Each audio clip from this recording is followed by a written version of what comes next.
Travis Hunter was expected to have an amazing year in 2025. He had already won the Heisman Trophy. In the NFL draft, he was selected with the second overall choice and he received a signing bonus of over $30 million. In addition, he married Lee Ellen Lay, the love of his life. That's not all, though. Yes indeed, I nearly forgot, he is now a father. Travis Hunter received his signing bonus in full, purchased a home, married, had a child, and of course plays both wide receiver and cornerback. Fantastic tale, isn't it? Although Travis Hunter believed he was Superman. This is the worst choice he has ever made and the Jacksonville Jaguars have made, at least in the last 2 games. There hasn't been much offensive contribution from Travis Hunter. 55 yards for a whack-ass 6, 1 yard per catch, 9 receptions. It's somewhat the same with defense as well. Don't misunderstand. Travis Hunter has promised. He's a fantastic athlete, after all. Though he is playing both sides of the ball, he is a nice youngster who loves the game, and he was forewarned that this would occur. The commentators are now focusing heavily on it. Travis Hunter is a versatile player, but the Jacksonville Jaguars did not acquire him by trading up to the number 2 pick. We sit here and say, what did I do? Did he do well yesterday on either side of the ball? For that you exchanged the number 2 selection for the number 1 pick, just to confirm that he was fine at receiver. Yes, he did take part in certain defense activities. That's not the reason you traded for Travis Hunter. Chris Sim is now bringing up an extremely significant point. For example, I am aware that Travis Hunter was not selected with the second overall choice only to be mediocre. I could have selected a quarterback and a wide receiver in the first and second rounds. Or they might have selected a good quarterback or wide receiver. They lost money and traded up in the draft to acquire this man, and he is failing to perform. To be honest though, Travis Hunter is probably not to blame. Now, Steve Smith is doing a great job of explaining things like this on his YouTube channel, and he has a theory as to why Travis Hunter might be having difficulties here. Steve Smith makes some really crucial arguments. Listen, he continues. You're discussing only the run game philosophically when you're in there with the offensive coordinator. You're in there with the offensive line, tight ends, and wide receivers. The run schemes are going to be all this and that this week. So you're focusing on that, right? Following this, you're placing running schemes and everything, isn't it? He's also making a point since he said that when he was an NFL player, he would arrive at the office or facility by 7 in the morning. He remained in the facilities at 10:30 p.m. This covers studying, working out, and everything else. That is the coordinator's office. Then, however, he elaborates.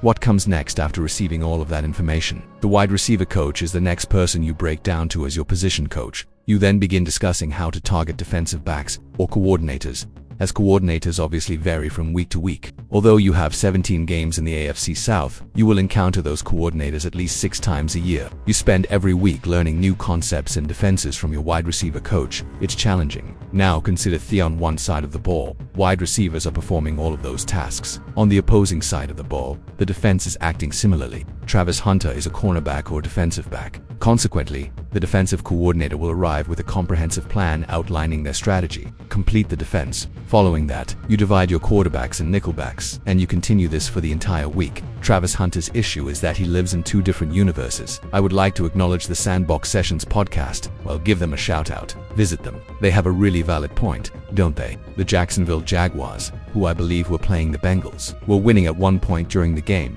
and Travis Hunter was playing. I should have essentially played that zone better when he was playing nickel and got a pass interference on the 4th down. But instead of defending the zone, he followed the person. They most likely lost the game as a result. He isn't spending enough time with the defensive coordinators, which is the basis for that. He is unable to perform well at all because of the pressure he is under, the money the team has spent, and their desire for him to play both defense and offense. His wide receiver stats are presently mediocre. At cornerback, he has been assigned mediocre numbers, and that's the only issue currently. So, what is the circumstance that we're seeing it to? In any case, his route running is also being criticized by others. Okay, so it's one of the things that is at Travis Hunter's level. He isn't a very good runner. Alright, this is one of his issues, I guess. Additionally, as anyone can drop a pass, as you can see above, but anyone who observes agility in running routes can see that it's not as seamless as it should be, and the only reason for that is that it isn't repetition. Okay, what am I attempting to express then? Basically, that the theory is that Travis Hunter should only concentrate on one position, most likely wide receiver. He needs to get better at wide receiver. He might then occasionally enter the game and play cornerback. Men need to realize that, despite our inflated egos, we are not all everybody correct. Additionally, you can get away with doing anything at times, particularly in business or athletics. Sometimes you can get away with a lot of awful things because you're talented, but then you can't.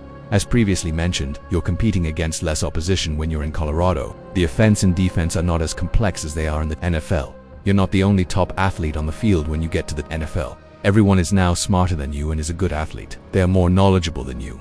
People simply didn't want to throw the ball to Travis Hunter. Therefore, they were making fun of him for throwing the ball when he was in college. And the reason for this is that he lacks defensive back experience and repetitions. Thus, this is what many men need to realize in life. We will all reach a point in our lives when we are unable to do everything.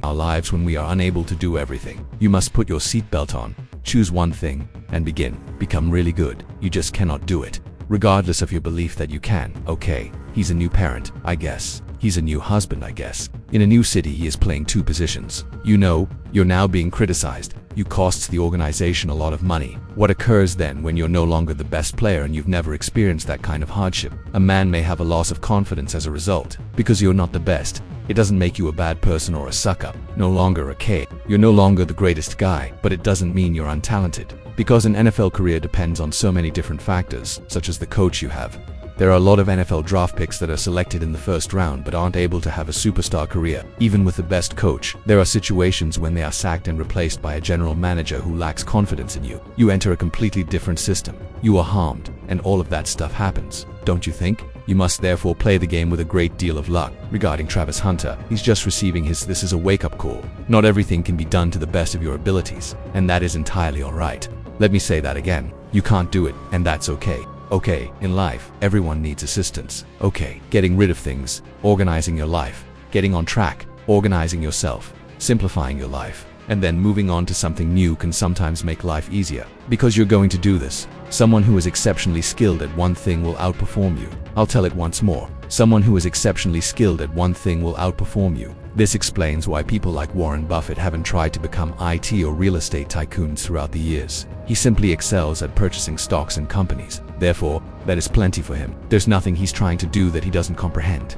Travis Hunter, on the other hand, is aware of both viewpoints. He simply doesn't comprehend it as well as the NFL does. The quarterbacks you are facing have cannons for arms. You're up against intelligent quarterbacks. You're up against brilliant quarterbacks. You are competing against brilliant head coaches and offensive coordinators. This is on a completely different level. You simply can't understand it at times. And that does not imply that you are in perfect health. What do you guys think? With yet another episode of the Celebrity Nonsense, your buddy O Jackson is back at it. Thank you for everything that you do. Press the bell to subscribe.